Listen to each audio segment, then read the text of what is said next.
Hey YouTube, how you guys doing tonight? Kevin here coming at you, working on the green bike. Well, I bolted the engine down. It was just basically setting into the frame and put a couple bolts on it, put the air filter on it. We haven't put any of the other stuff on there yet. It kind of went ahead. I did a video, but my camera crapped out on me again. Apple phone. Thank you very much. I can't wait to get a GoPro. I need a GoPro. So, anyway, I got a couple of things of information on this for you. I'm using the parts from a KDE80 on this KDE100. So I'm calling this bike the KDE the KDE100. Okay. Basically, there's no ignition switch or any of that type of stuff. Okay, don't mind all these boxes in the back. These are all Christmas decorations, by the way, which will be going away possibly tomorrow. And I'm gonna move them around so I have more room in here, because as you can see, I'm setting up the shelves and getting all that type of stuff done. So, getting there. I got motors everywhere. That's my KDE100, KDE102 motor, the KDE100, and a KDE80. So anyway, back on this bad boy. We're making this thing into a KDE100, and it features the same grip, the on-off switch, like the KD has.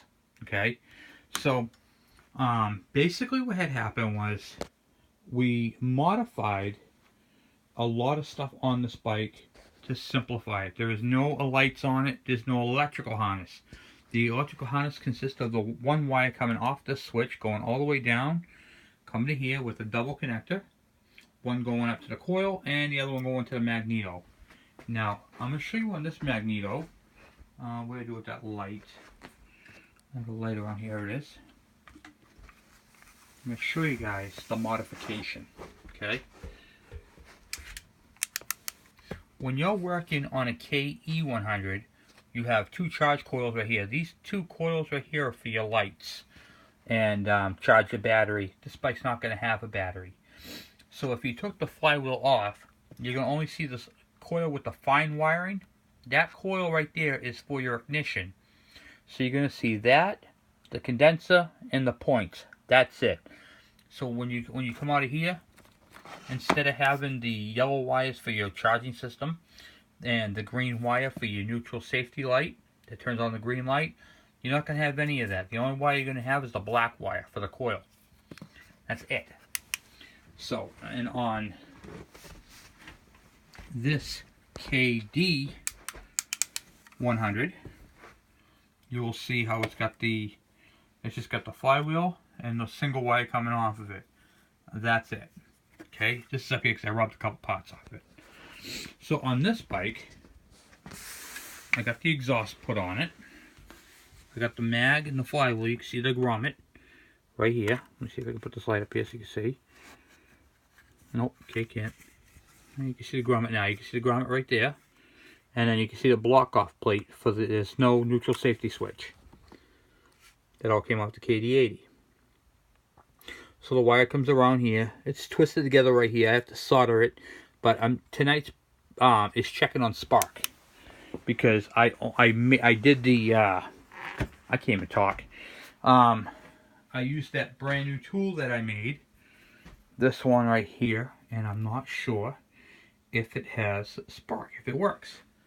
So tonight we're going to find that out. Alright. So I'm going to, what do you call it there? It's got no spark plug. I took the spark plug out. Well, we didn't put one in it actually, technically. So I'm going to turn up my big tripod. I got to get a GoPro. This is crazy doing this. But it's kind of difficult where YouTube cut off anybody under 1,000 subscribers. So basically we're just doing this and we're not making no money on it. So everything I do is extremely low budget now. But I appreciate my subscribers. So I'm going to keep these videos coming for you guys. This is a nice little project that we're doing. And if you guys have one of these bikes, you guys can do it too if you want. I'm just making it into a complete off-road bike. You know, no more on-road. Alright. So let's see here. Okay, there's no Kickstarter on this yet either. I got one on the floor though. Alright, so tonight we're going to check for spark. If we have spark, then tomorrow night we're going to go ahead and put the oiler on and do a carburetor up for it. Get this side of the motor buttoned up and the other side.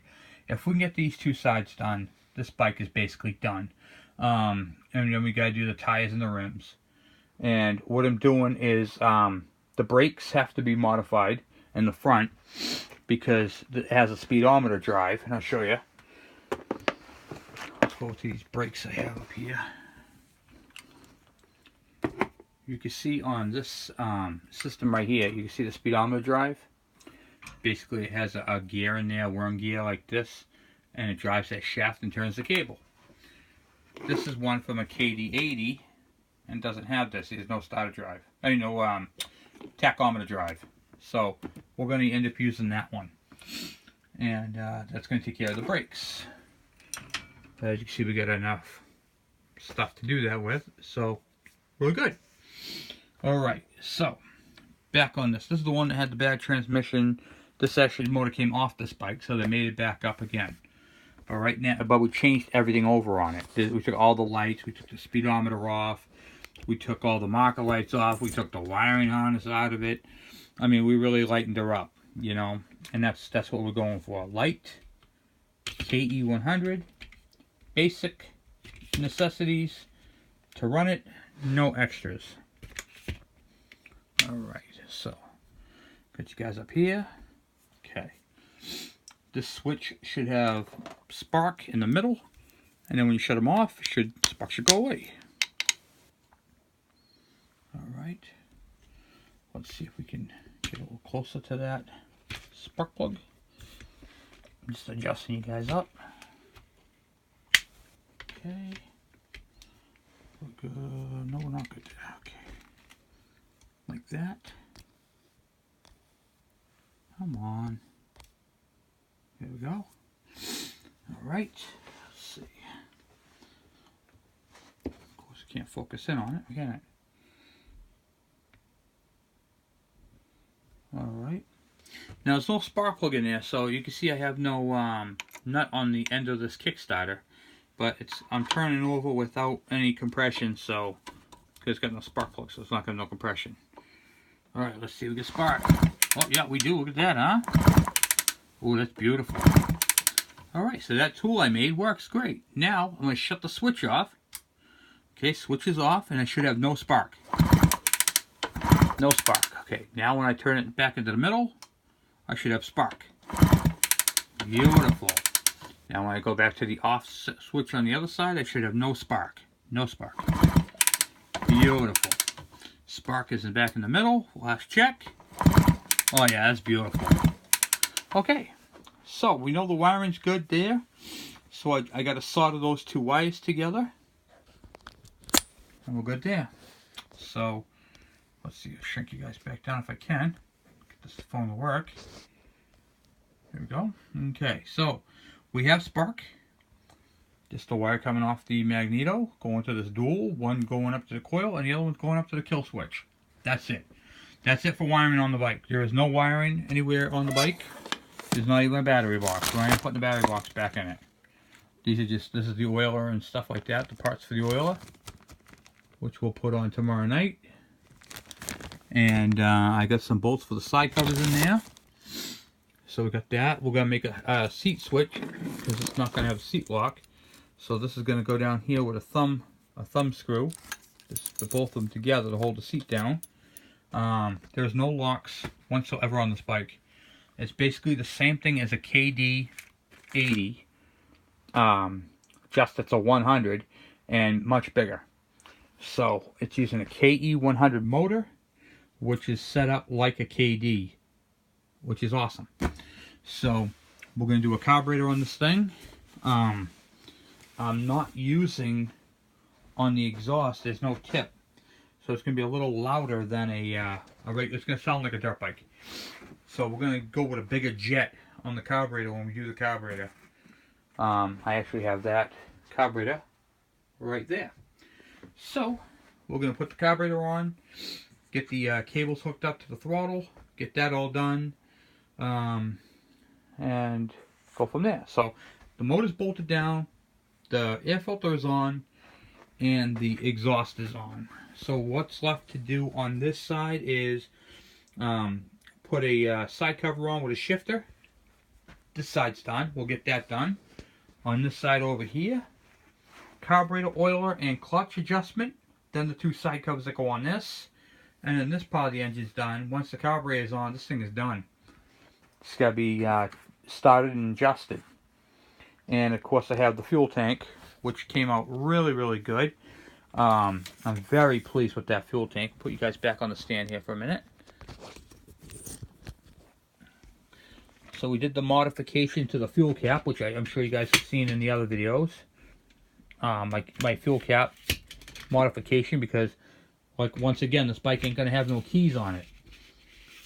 So the fuel cap can't be keyed either. So I did the fuel cap modification.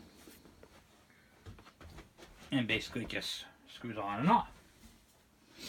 So now that we got the wiring done, take this tank, slip the tank on. I gotta put the bolt in that. Gotta get that, but that's what she's gonna look like right there. Alright. This bike is a 95. And it was beaten so badly, it's got two bent rims, which we gotta switch out the rims. And the transmission was destroyed. So luckily we were able to fix that and end up with the, you can see I wrote on the motor bad trans. That's because I have so many different motors. I like to write on them and find out what I got. That's my KDE100 motor right there. But I got the other KDE100 engine, which is actually going on the KD and the KDE80. Plus I have other totes. This is nothing compared to what I got for parts. So working on that. We're going to be opening up a new and used parts thing. This is my expansion chamber, which I'm going to put on this bike to mock it up. I took it off my white bike. I'm going to put it on this bike to mock it up after this bike is all done and up and running. Okay, so I had a question on a how do you tell if your rim is bent? Alright, this has been one of those things where some guys use a screwdriver which scratches up the rim. They put it on there and they spin their wheel. I do things a little differently. I have tools that I use for certain things, and this being one of them. It's called a dial indicator, and this right here allows me, I'm not going to do it, but I'm going to show you how it's set up. Okay, so this is a tool that you can rent at a parts store. It's called a dial indicator, and it's for check and run out. That's what it's called, run out. And I use all kinds of fancy tools, but at least I get to show you how they work. Okay, I'm shrinking down my stand at the moment so I can put you guys on it. You guys can see what's going on. So I'm going to put you on the stand for a minute. I love the questions too, by the way, guys. I appreciate that. It helps with the videos, so I get to put these questions that you guys have into my videos and share them with all of you guys. Because it's not you guys. You guys aren't the only ones with the questions. Some people just don't know how to get their questions across. And these are all good questions. So with that said, I'm going to show you guys if I can have enough room in here. I'm going to actually move the bike for a second to show you. Okay, yeah, I'm going to go this way. And I'm going to set you guys up over here so you guys can see what I'm doing. Possibly. Okay, that may not work. That may not work all that well. Hold on. Need a new camera, man. Bad. Okay. That'll work. Okay. So you see this pair of vice grips here? These all come in that kit. Okay, it's a that's who makes it right there. Flower Tools. And it's just for checking ball joints on cars. You can use it for checking brake drums and all that type of stuff. But I use it on this type of stuff as well. Okay? So, the way it works is it has a dial indicator. And you clamp it onto a bolt, a firm bolt. I use it at the bottom of the shocks. Jesus, this thing is going to kill me yet. Okay. Alright. So we'll loosen this up. And now it flexes. Okay, you can move it in any direction you want to move it in. Okay? It's like a big snake. Alright, so once you get it into the position you want, you got to put your indicator on.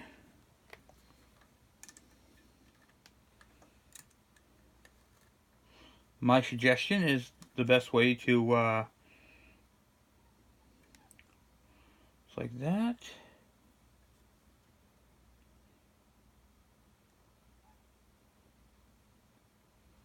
Okay, now take you guys back off the stand. Okay, switching you guys around, here we go. Alright, so this clamps onto your bolt, and it's got this little snake. You can loosen it or tighten it by this little lever. Comes down around, you can see the dial indicator. And then you put that on the rim, and then when you move the tire, you'll see the gauge move. And depending upon how bad it is, you know, certain bikes have a lot of run out. I would say like 5 or 10 thousandths is alright, but I can't lift the bike in just with one hand. But anyway, you guys get the idea. It clamps on, and it's got a snake. Holds up your dial indicator. You can see how sensitive it is. Gets it set to where you want to go. You can rotate the needle to give you your run out in between. Say you want the thing to run out, you go like this. Set it up so it stays within that window, and you're good to go. And so when you rotate the tire, it's going to move this little rod here, and it will give you a run out. Follow what I'm saying? And that's how you can tell if your rim is really bent. Sometimes it's just a slight bend. Sometimes it's pretty serious. You can also use that if you're doing a if you're adjusting your spokes, which is another good way of doing it. It's tedious. Adjusting spokes is a tedious process, but it needs to be done every now and then. Especially if you do a lot of off-road riding with these bikes. These bikes really aren't designed for heavy off-roading. So, but that's pretty much what we got for tonight. Kind of just a short film. Basically going over how I did the electrical on this thing. It's from a KDE100. The block-off plate for the neutral safety switch, where it's headed, and the brakes. Went over the electrical system, the difference between the two. If you want to make a lightweight off-road buggy like this one, it's a great little dirt bike. And we might even put a, what do you call it there? I got like a number plate right there. That's off a KDE100. We might slap something like that on the front. That might make a green one, you know. We'll put a green one on there. Put a number plate on it like a dirt bike. But that is pretty much it. Oh yeah, the fuel cap. You guys saw the fuel cap modification. This is all nice and solid now. I used the red Loctite on it. We took the dog out, which I showed you that pin. Now it just unscrews. That pin that was coming out of that hole right there. And now it's a good functioning fuel cap. Just goes on, locks up like that, and off she goes. She's all set.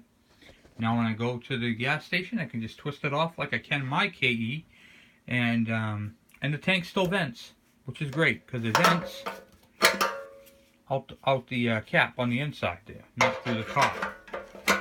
So it works out very well. Oh, there we go. There we go. Tighten down nicely like that. There we go, right there. It's nice and tight. So that's pretty much it for that, and that's it. So we got the carburetor. We have to do that possibly tomorrow night. I think we're not going to do the carburetor tomorrow. I think we're going to do the oiler and get the other side. Put the side cover on, the shifter on, get that done. We have the oiler. We'll put the oiler on, and if we have enough time, we'll do the carburetor. So we got spark. We're good there. And we're good to go. So thank you guys for watching. Please subscribe. 390 subscribers. You guys are awesome. I really appreciate this. Please keep sharing it and keep this thing going. And we're going to keep doing videos. So that's what I'm planning. And we might take a break from this one because I have my red KD. We got to pull the engine off of because that's getting a KE100 motor, but with a KM jug. And we're going to make another 100. So we're going to make it a KD100. That way I have a KD100, a KDM100, and I even have the factory KD100 front fender, which is really lightweight. It's a really piece of just thin plastic, which is really cool. And I have this awesome shifter right here, just a lightweight aluminum, real nice with a knurled end on it. You can see how it's all knurled. It's really nice little shifter. So I'm going to put that and two on my bike, yank the motor off, take what we want off that motor, and we're going to stick that stuff onto that engine right there. And then this engine right here is going to receive the cylinder and piston from my KM100, because this one right here is going on my KM, but it's getting bored out to the 51cc. So instead of having a 49.5, it's going to have a 51 or 52. Is it 51 or 52? I think it's 51. Yeah, 51 millimeters right there. So it's going to have the same piston as that machine right there, the KDE100 built. So we have that bored out right there. Get that done. That's going on the KM. The KM stuff is going to go on the KE motor. The KE motor is going to be adapted to go into my KD, which I love switching things around, switching them up. And then we're going to do another modification. I have this little expansion chamber right here that's off of a Suzuki, and we are going to modify that to fit my KD80, so that's going to have an expansion chamber. So we got some cool stuff coming on, cool stuff. So that's where we're at on the KDE motor bike, and this thing is coming along sweet. I can't wait to finish this. We're going to get a nice Kawasaki green pad for up front here. And yeah, this thing is nice and light. Nice and light. So, well, thank you guys for hanging out with me again. Please subscribe. Please share my page. And please give me a thumbs up. Thank you for watching.